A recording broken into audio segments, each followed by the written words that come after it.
The woman from the marsh. From the edge of the marsh, the old woman pointed her gnarly finger toward the village of Warburton.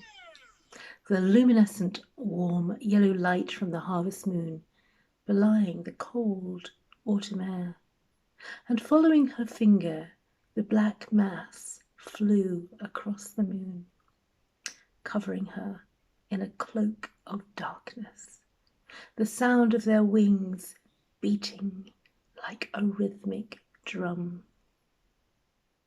The fact that Billy Sinclair was a scourge of the community does not alter the fact of his mutilated body a crime needing investigation, said Inspector Manners sharply.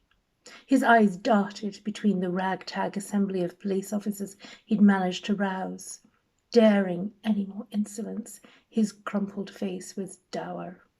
With retirement imminent, a brutal murder was not how he envisaged in closing his career. What the devil? Asa, devil is right. Dr. Pence has never seen anything like it. Billy was covered in bites, said young Forster. His ability to state the obvious made him the butt of the station.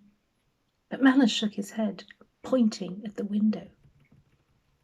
10 heads swiveled, following the direction of Manners' gaze, his expression changing into one of horror as the speeding black mass flew at the glass, shattering it into tiny fragments. The drone of buzzing blended with curdled shouts and screams of humans. There was no escape, as 1,000 or more winged beetles covered the door and walls with their shiny, shelled bodies, their now red eyes dulling the yellow light from the rising sun to a muddy brown hue, as blood from their prey sated them.